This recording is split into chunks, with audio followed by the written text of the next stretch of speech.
Good evening, students. Welcome to our Royal Coaching Institute. Okay, and students, in our previous classes, we will discuss about the theories of intelligence.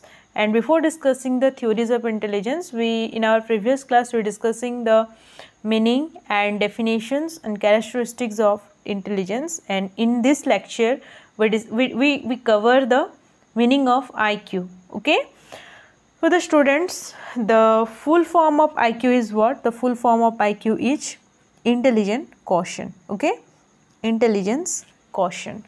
So students, if we want to measure the intelligence level of an individual, अगर हमें कोई भी student का intelligence level measure करनी है तो हमें उसका IQ फाइंड आउट करनी होगी. उससे हमें क्या फाइंड आउट करनी होगी?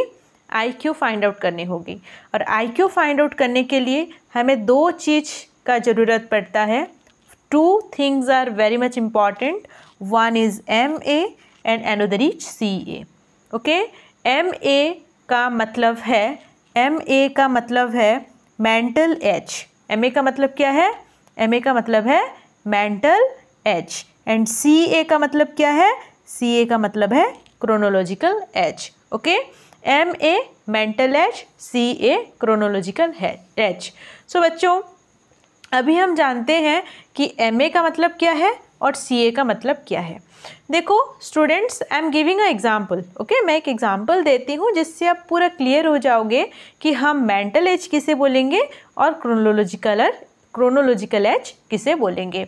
ओके, तो स्टूडेंट्स, मेंटल एज, देखो एक बच्चा है जिससे कि 4 years ओल्ड हो रही है. ओके, एक बच्चा है जिसको कि 4 years ओल्ड हो रहा है और वो बच्चा का जो थिंकिंग पावर है, वो बच्चा का जो इंटेलिजेंस लेवल है, वो बच्चा का जो प्रॉब्लम सॉल्विंग पावर है, वो बच्चा का जो थिंकिंग पावर है, वो एक 12 years बच्चा का तरह हो रहा है. Okay, if a student is in 4 years old but the 4 years child is able to thinking, is able to solve the experience, is able to think logically in the students who is the age is 12 years old. Okay, सो यहाँ एक बच्चा का mental as हो जाएगा, क्या हो जाएगा?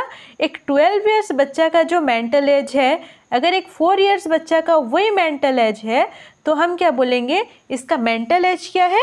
12 years students का जो मेंटल एज है उसका वो मेंटल एज है. But the chronological age is what? The chronological age is 4. Okay, so the 4 is the chronological age. उसका जो ईयर है, हाँ, उसको 4 years हो रहा है. This is the chronological age. हमें अभी कितना ईयर हो रही है? हमें 22, 23, 24, हाँ ठीक है, हमें अभी 23 years हो रही है. This is our chronological age. But in 23 age, how our thinking process is, how's our problem solving ability is, and how's our logical process is. वो जो हम प्रॉब्लम सॉल्व कर पा रहे हैं, जो हम थिंकिंग कर पा रहे हैं, जो हम प्रॉब्लम को सॉल्व कर पा रहे हैं, जो हम रीजनिंग हम कर पा रहे हैं, वो हम कितना ईयर्स के बच्चे का लेवल हमारा माइंड में है. ओके, तो वो हो जाएगा हमारा मेंटल एज हो जाएगा. ओके, ये हमारा हो जाएगा मेंटल एज हो जाएगा. और आप पहले समझ लो कि MA किसे कहेंगे और CA कैसे कहेंगे. क्रोनोलॉजिकल एज CA हम कहेंगे उससे जो कि बच्चा का एक्चुअल एज है. ओके, बच्चा का जो एक्चुअल एज है हम उसे बोलेंगे CA बोलेंगे. क्या age? Actual age. Okay, actual age को हम बोलेंगे chronological age. But students, mental age is very much important. जो कि मेंटल एज हम बोलेंगे किसे? जो कि बच्चा उसके क्रोनोलॉजिकल एज से वो कौन से लेवल का प्रॉब्लम को सॉल्व कर पा रहा है, उसका इंटेलेक्चुअल एबिलिटी कि कौन से लेवल में है. कोई होते हैं जो कि 9 क्लास में होते हैं, they are in 9 class, but उन लोगों को 2 क्लास का मैथ अगर भी दे दो, एक मल्टीप्लिकेशन दे दो, they are not able to perform that. Okay, so हम यहाँ इस लेवल में हम क्या करेंगे? हम इस लेवल में इन लोगों का इंटेलिजेंस लेवल हम मेज़र कर पाएंगे, है ना. और कोई बच्चे होते हैं जिन्हें कि 2 years हुआ रहता है, only they are in 2 years old. but they are able to performing the mathematical calculation in 4 or 5 class students. 4 to 5 class students का कैलकुलेशन उन लोग करने के लिए एबल होते हैं. तो हम यहाँ उनका मेंटल लेवल को मेज़र कर पाएंगे. Okay, so this is what the mental as and the chronological age. So students, I think you all are clear about that. Okay, don't confuse. Okay, if you have any doubt, then comment me. Okay, there is no problem. I'm explaining you. Okay, so here the MA is clear to all of you and the CA is also clear to all of you, I think. Mental age, I am repeating again, mental age is what? Mental is our the intellectual ability. हम कौन से level में हैं? This is the chronological age. Okay, और हम ये as में रहे कि हम कौन से लेवल का इंटेलेक्चुअल एबिलिटी, प्रॉब्लम सॉल्विंग, हमारा कितना पावरफुल है, हम इंटेलेक्चुअली कितना इंटेलिजेंट है, हम पता चलता है मेंटल एज से पता चलता है. ओके, मेंटल एज से पता चलता है. क्रोनोलॉजिकल एज है जो कि हमारा एक्चुअल एज होता है. Okay, so I think you all are clear this concept, MACA. Okay, so students, now we come to the another slides. Okay, then this here students, the IQ table is there. The table is already decided by the psychologist. Okay, so students, don't confuse and try to learn all the IQ level. Okay, and the types, classification of types and the intelligent question. So students, near genius और genius 140. Okay, उनका IQ level होता है 140. तो students, हम IQ level major कैसे करें? Okay, हमें पता चला कि MA बाय CA इंटू 100, तो हमारा निकल जाएगा, क्या निकल जाएगा? हमारा निकल जाएगा इंटेलिजेंट क्वेश्चन निकल जाएगा. तो हम इसे निकालें कैसे? देखो स्टूडेंट्स, मैं एक एग्जांपल देते कि एक बच्चा है जो कि 9 क्लास का है. ओके, 9 क्लास का है, लेकिन उसका जो मेंटल पावर है, जो उसका जो प्रॉब्लम सॉल्विंग पावर है, वो क्लास 4 के स्टूडेंट के लायक भी नहीं है. तो हम उसका IQ मेज़र कैसे करें? तो हम उसका MA लिख देंगे, मेंटल एज लिख देंगे, मेंटल एज लिख देंगे, क्रोनोलॉजिकल एज लिख देंगे और इंटू कर देंगे 100 के साथ. तो मेंटल एज उसका हो जाएगा, कितना हो जाएगा मेंटल एज? हम उसका मेंटल एज देखेंगे. क्रोनोलॉजिकल एज हम लिख देंगे. क्रोनोलॉजिकल एज हमें पता होता है कि क्रोनोलॉजिकल एज उसका क्या है? 9 है. ओके, तो 9, अगर 9 क्लास में अगर वो पढ़ रही है या पढ़ रहा है, तो उसका 9 क्लास में क्रोनोलॉजिकल एज कितना होगा? 10, 11, 12, 13, 14 होगा. क्रोनोलॉजिकल एज उसका कितना होगा? 14 होगा. और अगर उसे 4 क्लास का मैथ नहीं आ रही है या आ रही है, चलो 4th क्लास तक उसको आ रहा है, तो उसका 4 क्लास का मेंटल एज कितना होगा? 5, 6, 7, 8, 9 होगा, है ना. तो मेंटल एज हो गया उसका 9 एंड क्रोनोलॉजिकल एज हो गया उसका 14. तो हम उसका IQ कैसे निकालेंगे? MA by CA into 100. So MA is here 9, CA is here 14 and multiplied 100 कर देंगे, तो हमारा निकल जाएगा IQ निकल जाएगा. ओके, सो स्टूडेंट्स, ओके, तो हम अभी अनदर स्लाइड को जाएं. हमारा क्लासिफिकेशन ऑफ टाइप्स खत्म हुआ. 140 होगा तो जीनियस होगा. 130 to 139 very much superior. 120 to 139 superior. 110 से 199 अबव एवरेज. 90 से 109 normal average. 80 to 89 below average. 70 to 79 क्या होगा? 70 to 79 बोलो आप हमें. 70 to 79 हो जाएगा डॉलर, बॉर्डर लाइन हो जाएगा. देन हमारा है 50 to 69 फीबल माइंडेड और moron. 24 to 49 imbecile. 0 to 24 idiot. Okay, तो students, now we jump to our another slides. Okay, देखो स्टूडेंट्स, अभी हम धीरे धीरे आ रहे हैं किसमें? Theories of intelligence. Now we start our theories, जो कि हमारा मेन मुद्दा होता है ना। तो स्टूडेंट्स आप याद रखना, हो जो हमारा जो ये जो टेबल है ना, ये टेबल में से एक क्वेश्चन मस्ट आता है, एक क्वेश्चन मतलब मस्ट आएगा। और आईक्यू का जो क्वेश्चन आएगा, ये सब क्वेश्चन को, ये सब आईक्यू का फॉर्मूला होता है, इंटेलिजेंट क्वेश्चन का टाइप होता है, देन उसका जो मेजरिंग नंबर्स है, ये नंबर्स थोड़ा आप याद कर लेना। Okay, then students now we come to our theories of intelligence. देखो स्टूडेंट्स, ये थ्योरीज बहुत इंटरेस्टेड है ना, अगर हम इसे अच्छे से पढ़ेंगे तो it is very much interested, really it is interested. So students, first one is monofactor theory. Monofactor theory याद रखो, अल्फ्रेड बिनेट ने इसे दिए थे। इसे कौन दिए थे? Monofactor theory is given by Alfred Binet. Okay, so now second one is two factor theory. Two factor theory is given by whom? Two factor theory is given by Spearman. Triarchic theory, Sternberg. PMA theory, Thurston. Multiple intelligence, Howard Gardner. Crystal and fluid, Cattell. SOI, Guilford. Thorndike's theory, okay, emotional theory of intelligence. देखो students, ये सब जो theories हैं और उनके father हैं, हम उन्हें भी एक वन बाय वन पढ़ेंगे। जस्ट मैं आपको यहाँ एक इंट्रोडक्शन दे दी हूँ, आप भी आपके माइंड में सेट कर लो कि एक मोनोफैक्टर थ्योरी होता है जो कि अल्फ्रेड बिनेट दिए हैं, टू फैक्टर थ्योरी होता है स्पीयरमैन दिए हैं, triarchic theory Sternberg, PMA Thurstone, multiple intelligence Howard Gardner, crystal and fluid Cattell, SOI Guilford, and एक थ्योरी थॉर्नडाइक्स का एक थ्योरी है और एक इमोशनल इंटेलिजेंस का एक थ्योरी है। ठीक है, सो देखो स्टूडेंट्स, अभी हम स्टार्ट करते हैं मोनोफैक्टर थ्योरी। ठीक है, now we start what? The monofactor theory of Alfred beneath.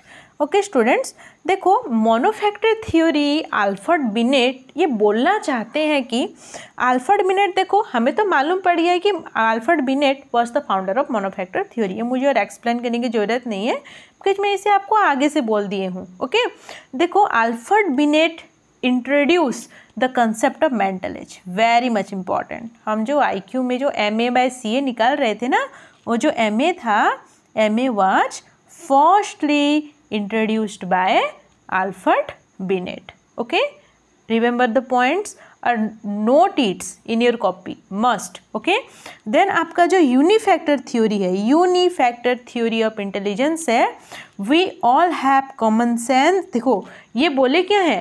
मोनोफैक्टर और वी कैन से यूनिफैक्टर। मोनोफैक्टर को बोला क्या जाता है?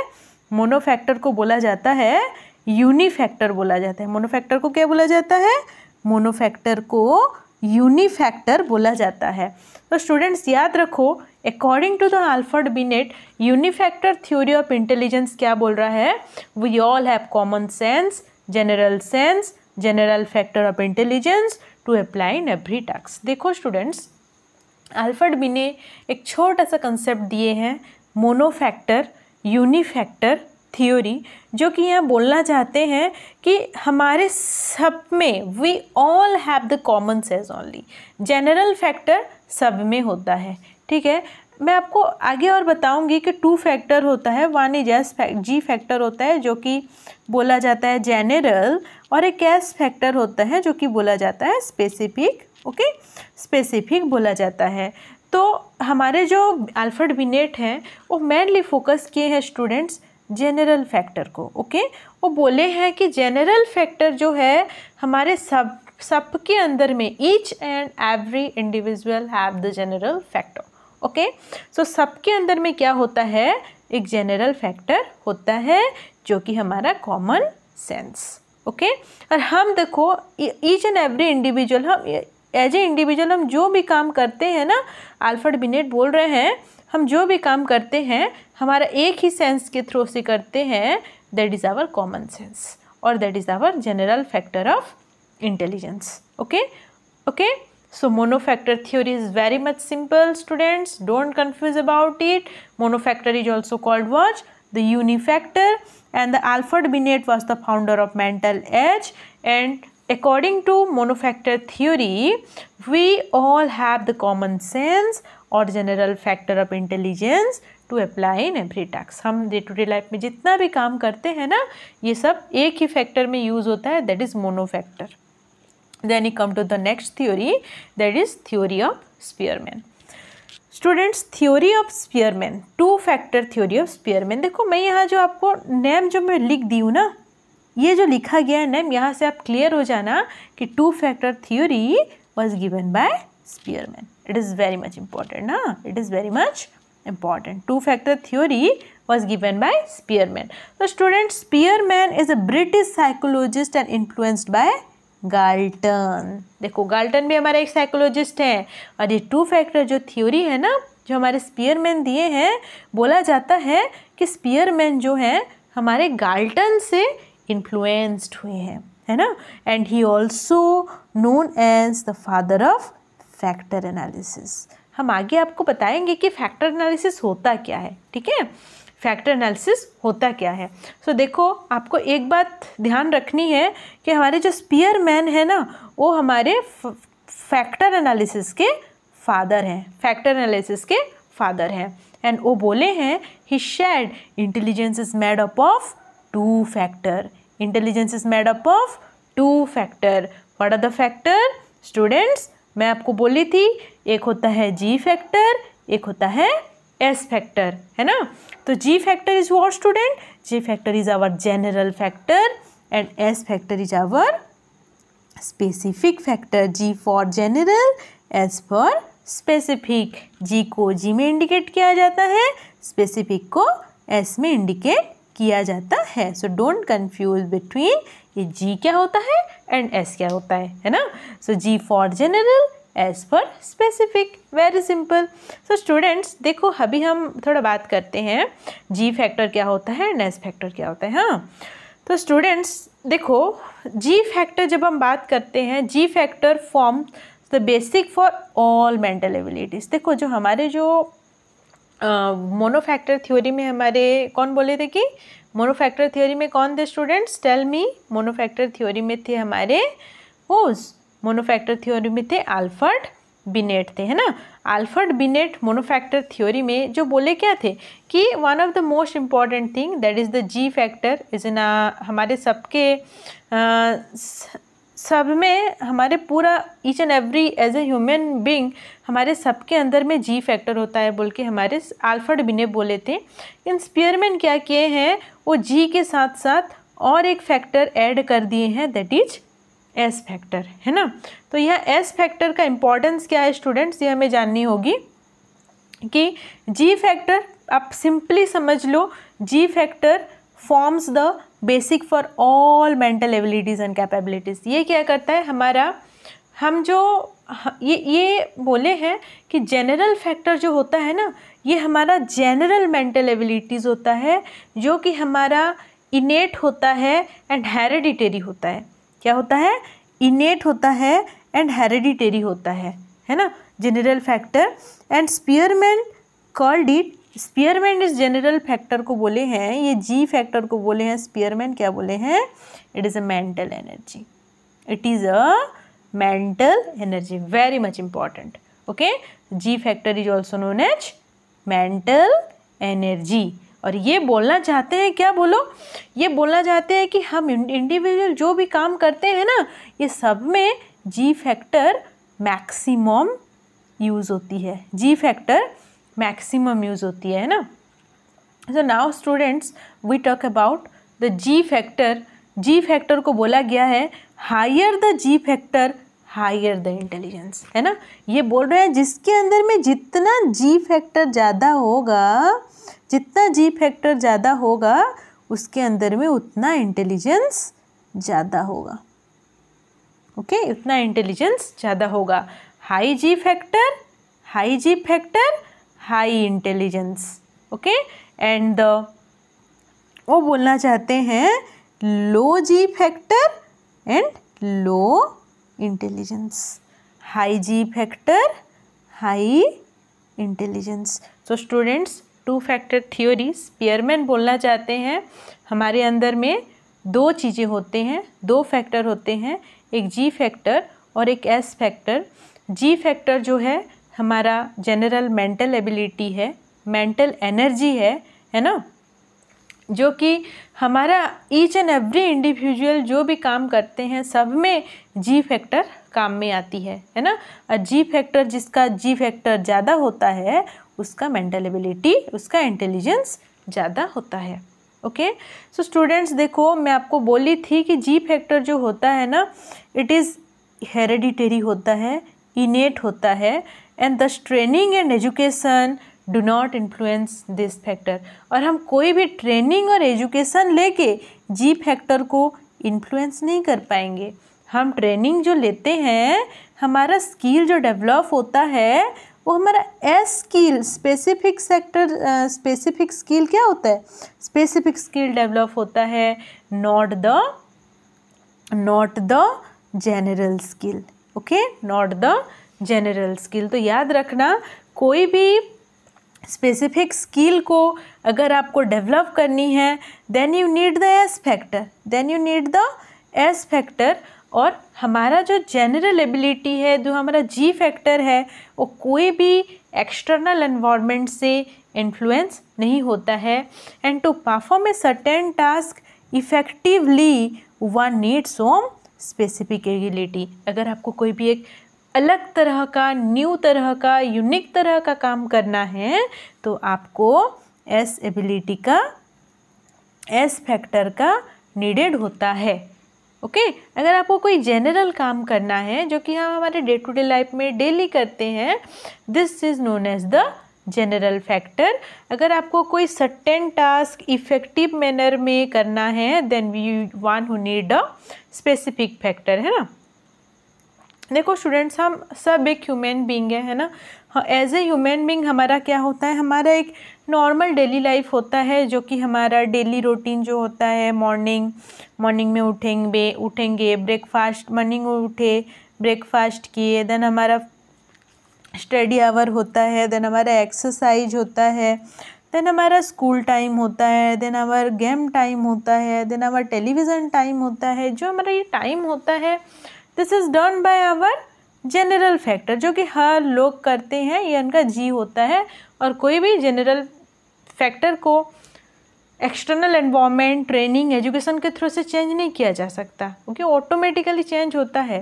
बट अगर कोई स्पेसिफिक स्किल चाहिए होती है, फॉर एग्जांपल हम अगर कोई इंजीनियरिंग कोर्स ज्वाइन कर रहे हैं, हम कोई मेडिकल कोर्स ज्वाइन कर रहे हैं, अगर हम कोई बीएड कोर्स ज्वाइन कर रहे हैं, ओके, हम अगर कोई सीटी कोर्स ज्वाइन कर रहे हैं, फॉर एग्जांपल हम अगर कोई टेलरिंग कोर्स ज्वाइन कर रहे हैं, तो उसके लिए हमें क्या चाहिए होती है, एस फैक्टर का नीडेड होता है, एस फैक्टर का नीडेड होता है, जिसमें हम हमारा स्पेसिफिक स्किल को डेवलप करेंगे। तो याद रखना है एक चीज़, अगर हमें जी फैक्टर को डेवलप करना होगा तो इसे कोई भी इन्फ्लुएंस नहीं कर पाएंगे। ओके, एजुकेशन के थ्रू से हम इसे नहीं कर पाएंगे, नॉट एजुकेशन। ओके, अगर हमें स्पेसिफिक स्किल का डेवलप करना है तो हमें एस फैक्टर के थ्रू से ये डेवलप किया जाएगा। ओके और हमारे जो स्पीयरमैन हैं वो एक चीज़ और बोलना चाहते हैं कि strongly believe that ji factor is more important than the S factor. Okay, और वो मेनली जी फैक्टर को ज़्यादा इम्पोर्टेंट देते हैं स्टूडेंट्स, एस फैक्टर को उतना इम्पोर्टेंस नहीं दे रहे हैं। वो बोल रहे हैं कि स्ट्रांगली बिलीव दैट कि जी factor is very much important than the S factor. क्योंकि ये किससे इन्फ्लुएंस हुए हैं, इन्फ्लुएंस तो हुए हैं हमारे बीनेट से हुए हैं ना, है ना। तो बीनेट तो बोल दिए हैं कि जी इज़ वेरी मच इम्पॉर्टेंट, तो ये खाली एस को निकाल दिए हैं और बोले क्या है, नो, एस एंड जी दोनों होता है, बट जी जो है ज़्यादा इन्फ्लुएंस होता है as compare to the what, S. Okay, so ये याद रखना। Now we come to the triarchic theory. तो स्टूडेंट्स, हम हमारे नेक्स्ट क्लास में क्या करेंगे, ट्रायर्किक थ्योरी को पढ़ेंगे। सो आज आप ये monofactor, unifactor and the two factor theory को आज आप थोड़ा अच्छे से पढ़ाई करो, है ना। और हमारा नेक्स्ट हम कंटिन्यू करेंगे। So students, B continue and next lecture के लिए आप लोग थोड़ा रेडी रहिएगा, हम धीरे धीरे क्या कर रहे हैं, सिंपल से कम्प्लेक्स की तरफ आ रहे हैं ना. So be ready for that. Okay, because we are now in evolutionary stage and we are now going in simple to complex, known to unknown, right? So we continue. Okay, thank you students. अच्छे से पढ़ाई करो, सब कुछ हो जाएगा, है ना. All the best. Thank you all. हाँ, जो भी प्रॉब्लम है कमेंट में लिखो. कमेंट में लिखोगे ना तो ये मुझे समझ में आएगी. ओके, और फिर मैं आपके डाउट को अच्छे से क्लियर कर दूँगी. Okay, bye bye.